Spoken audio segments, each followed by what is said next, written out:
உங்க பையன் என்ன கோடீஸ்வரனா 3 கோடிக்கு போயிருமா உங்க பையன்? அங்கே சிவங்கோட்டில் தெருக்கூத்தாடுறாங்க, அங்கே போய் பாடுறா அப்படின்ட்டான். நீ சொல்லும் போதெல்லாம் காட்டுறதுக்கு நான் கையில வச்சிருக்கேன் அப்படின்ட்டு கார் ஏறி போயிடுச்சு. ராயக்கோட்டை போலீஸ், கிருஷ்ணகிரி போலீஸ் எல்லாம் அங்கே வந்து நிற்குது. ஆனால் அச்சாட்டி போலீஸ் ஒரு போலீஸ் கூட வரல. 8 மணிக்கு கொடுத்து பெட்டிஷனை இன்ஸ்பெக்டர் அப்போ கரெக்டாக எடுத்துருந்தா என் பையன் சாகிறதுக்கு வாய்ப்பு இல்லை.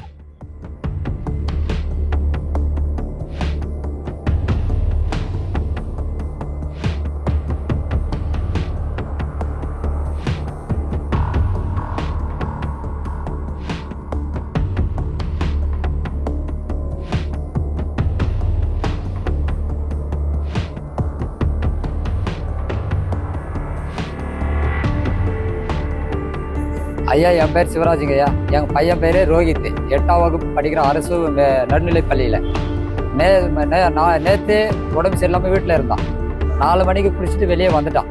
4 மணிக்கு வரும்போது அரசு பள்ளியில் கேமரா இருக்குது. அது ஆய்வு பண்ணும்போது கேமராவில் போகிறான் அந்த பையன் கூட. கேமராவில் போகும்போது அந்த பையனை கேட்டால் நான் பார்க்கல அப்படின்றான். ஆனால் கேமராவும் இருக்குது. சரி, நீ பார்க்கல, ஓகே, என் பையனை காமிடணும், உங்கள் பையன் நான் பார்க்கல அப்படின்ட்டான். சரி, இதில் பையன் இருக்கான் கூட அப்படின்னு பார்த்துட்டு சிவபாங்க்கு கிட்ட போனோம். சிவபாங்க் கிட்ட போனது அவனுக்கு கார் இருந்துச்சு. காரில் பார்த்தா, சரி இந்த கார் யாருதுறாண்ணா, இது என்னது, நான் வாடகைக்கு எடுத்துருக்கோண்ணா.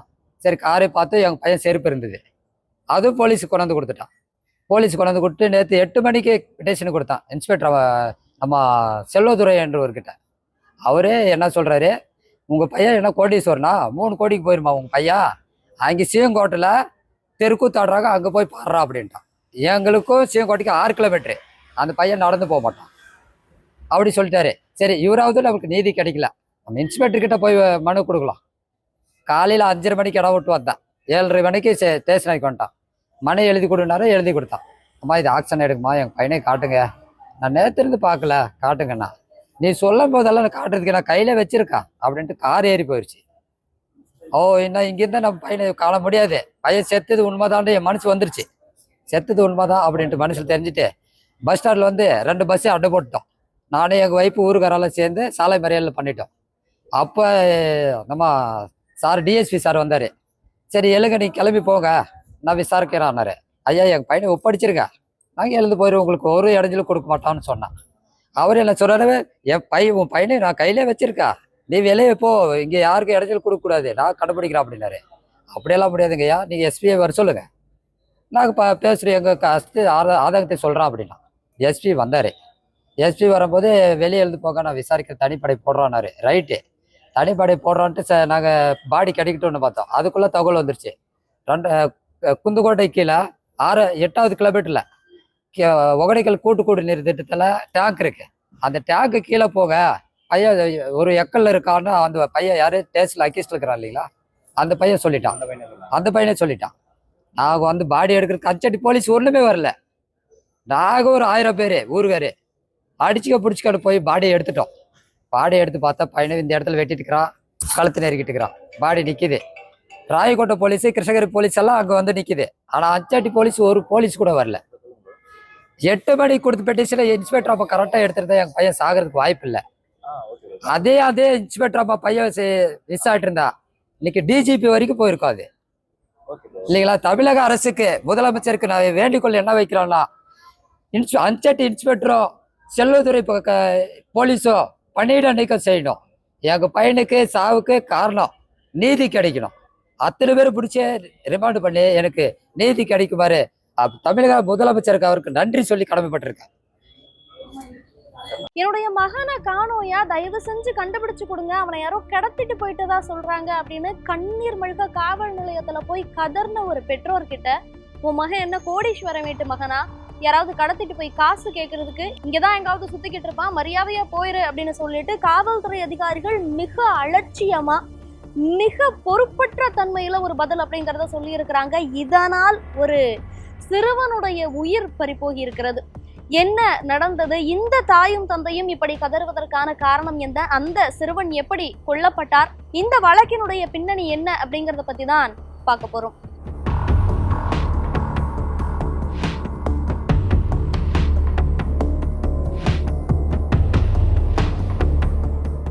ஜூலை 8/2/2025 கிருஷ்ணகிரி மாவட்டம் அஞ்சட்டியில இருக்கக்கூடிய மானட்டி அப்படிங்கிற கிராமத்தை சேர்ந்தவர் ஒரு 13 வயதான சிறுவன். இவருடைய பெயர் ரோஹித்.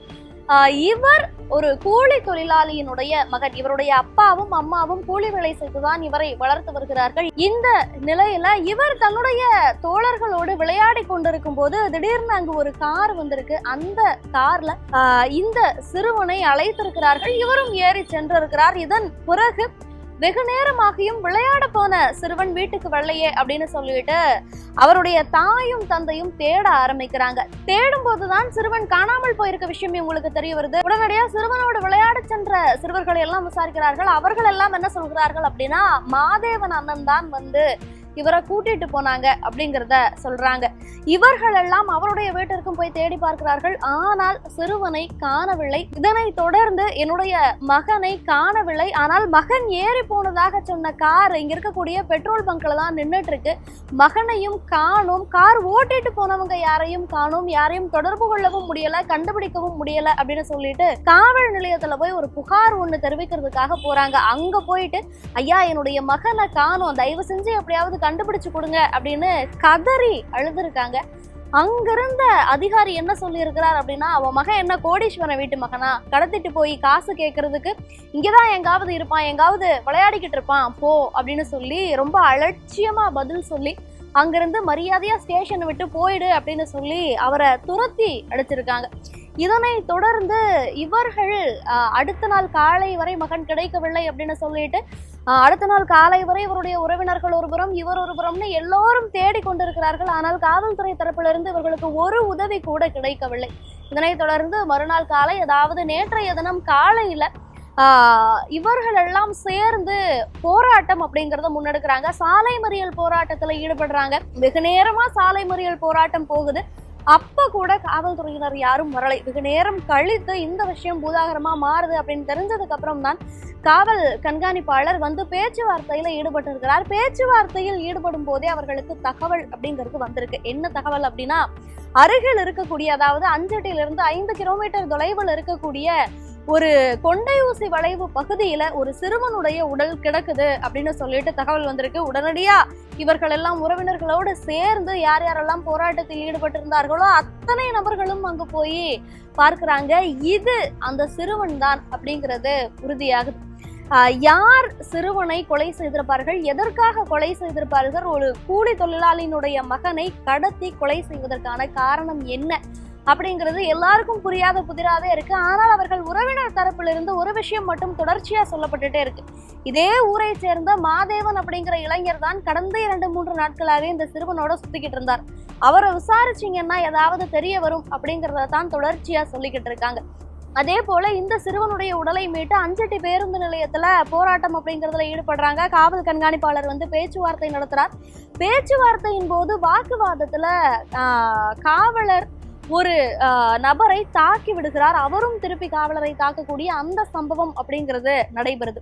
இதனை தொடர்ந்து பேச்சுவார்த்தை முடிந்து அவர்கள் யார் யார் அப்படின்னு கண்டுபிடித்து இந்த சிறுவனுடைய இறப்புக்கு காரணமானவர்கள் தண்டிக்கப்படுவார்கள் அப்படிங்கிற உத்தரவாதத்தின் பேர்ல அங்கிருந்து எல்லாரும் கிளம்பி போறாங்க.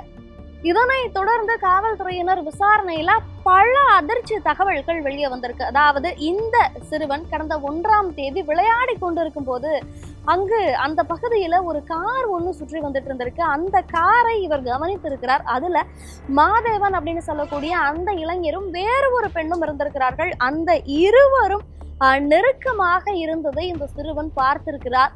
இதனை தொடர்ந்து அவர்கள் இருவரும் சிறுவன் பார்த்து விட்டாரே அப்படிங்கிற பயத்துல சிறுவனை அழைத்து தங்களோடு கூட்டிக் கொண்டு சென்று இருக்கிறார்கள். 1ஆம் தேதியிலிருந்தே இதை வழக்கமா வைத்திருக்கிறார்கள். அதாவது அந்த சிறுவன் கிட்ட, நாங்க 2 பேரும் ஒன்னா இருந்ததை நீ யார்கிட்டையும் சொல்லக்கூடாது அப்படின்னு சொல்லிட்டு அதற்காக உனக்கு நிறைய பொருட்கள் வாங்கி தருகிறோம் அப்படின்னு சொல்லிட்டு அவருக்கு தின்பண்டங்களாகட்டும், அவர் கேட்கக்கூடிய வேறு பொருட்களாகட்டும் அதையெல்லாம் வாங்கி கொடுத்துட்டு இருந்திருக்காங்க. கடந்த 3 நாட்களாகவே இவர்கள் இதைத்தான் செய்திருக்கிறார்கள். அதாவது மாதேவனும் அவருடைய காதலி ரதியும் இந்த சிறுவனை அழைத்து கொண்டு வெளியில் செல்வது, அவருக்கு தேவையானவற்றை எல்லாம் வாங்கி கொடுப்பது அப்படிங்கிற அந்த ஒரு வேலையில தொடர்ச்சியா ஈடுபட்டு இருந்திருக்காங்க. ஆனாலும் பயத்துல கடந்த 3ஆம் தேதி வழக்கம் போல அந்த சிறுவனை வெளியில் அழைத்து செல்கிறோம் அப்படின்னு சொல்லிட்டு தன்னுடைய நண்பர்களோடு விளையாடி கொண்டிருந்த அந்த சிறுவனை அழைச்சிட்டு போறாங்க. போயிட்டு அவருக்கு பீரு கொடுத்திருக்காங்க. 2 பாட்டில் பீரை அவரை குடிக்க செய்து அவர் மயக்கமடைந்தவுடன் அவரை அந்த கொண்டை ஊசி வளைவிலிருந்து தூக்கி கீழே வீசி கொலை செய்திருக்கிறார்கள். இந்த கொலையை இவர் மாதேவன் மட்டும்தான் செய்தாரா அப்படின்னு கேட்டா கிடையாது. மாதேவனும் கர்நாடகாவை சேர்ந்த வேறு ஒரு நபர், அவருடைய பெயரும் மாதேவன் தான். இந்த 2 நண்பர்களும் சேர்ந்துதான் செய்திருக்கிறார்கள். இந்த மூவருமே, அதாவது மாதேவன், அவருடைய தோழர் மாதேவன், அவருடைய காதலி 3 பேருமே கல்லூரியில் படிக்கக்கூடிய நபர்களா இருக்காங்க. கல்லூரி செல்லாமல் 1ஆம் தேதி விடுப்பு எடுத்துவிட்டு இருவரும் ஒன்றாக நேரம் செலவழித்து விட்டு காரில் ஒன்றாக இருந்திருக்கிறார்கள். அதை இந்த சிறுவன் பார்த்துவிட்ட ஒரே காரணத்திற்காக அவரை கொடூரமான முறையில் சித்திரவதை செய்து கொலை செய்திருக்கிறார்கள். இது மட்டுமில்ல, இந்த சம்பவத்தில் காவல்துறையினருடைய மெத்தன போக்கு, அலட்சியம் அப்படிங்கிறத நம்ம குறிப்பா பார்க்க வேண்டியதா இருக்கு. போராட்டத்தில் ஈடுபடக்கூடியவர்களை அடிப்பதாகட்டும், காக்கி சட்டை போட்டிருந்தாலே கை நீட்டி விடலாம் அப்படிங்கிற அந்த ஒரு நினைப்புல காவல்துறையினருடைய மெத்தன போக்கை தட்டி கேட்டு போராட்டத்தில் ஈடுபட்டிருந்த என்னுடைய மகன் இறந்து விட்டான், அவனுக்கு நீதி வேண்டும் அப்படின்னு அந்த குடும்பத்தினரும் உறவினர்களும் போராட்டத்தில் ஈடுபட்டிருந்த போது அதை கூட புரிந்து கொள்ளாமல் இவர்களை தாக்கிய அந்த விஷயமாகட்டும், சிறுவன் காணாமல் போய்விட்டான் அப்படின்னு சொன்ன அன்னைக்கே அப்போதே காவல்துறையினர் நடவடிக்கை எடுத்திருந்தார்கள் என்றால் இந்த சிறுவன் ஒருவேளை உயிரோடு கிடைத்திருக்கலாம். ஆனால் காவல்துறையினர் அதை செய்யாமல், நீ என்ன கோடீஸ்வரன் வீட்டு பையனா, பணம் கேட்டு மிரட்டுறதுக்கு அப்படின்னு சொல்லிட்டு மிக அலட்சியமாக இந்த ஒரு வழக்கை கையாண்டிருக்கிறார்கள். கோடீஸ்வரன் வீட்டு மகன் காணாமல் போனால் மட்டும்தான் காவல்துறையினர் நடவடிக்கை எடுப்பார்களா? ஏன் சாமானிய மனிதர்களுடைய உயிருக்கு விலை இல்லையா அப்படிங்கிற நிறைய கேள்விகளை இந்த வழக்கு முன்வைக்குது. இந்த ஒரு வழக்குல மாதேவனும் அவருடைய தோழர் மாதேவனும் நேற்றைய தினம் கைது செய்யப்பட்டிருந்ததை தொடர்ந்து இந்த கொலை வழக்கில் ரதியும் ஈடுபட்டு இருக்கிறார் அப்படின்னு சொல்லிட்டு அவரையும் காவல்துறையினர் இன்னைக்கு கைது செய்திருக்கிறார்கள். மொத்தம் 3 பேரும் கைது செய்யப்பட்டு விசாரணை அப்படிங்கிறது தொடர்ச்சியா நடைபெற்றுட்டு வருது. இந்த ஒரு வழக்கு குறித்து நீங்க என்ன நினைக்கிறீங்க? இது குறித்தான உங்களுடைய பார்வை என்ன? காவல்துறையினருடைய மெத்தன போக்கு குறித்து உங்களுடைய பார்வை என்ன அப்படிங்கிறத கமெண்ட்ல சொல்லுங்க.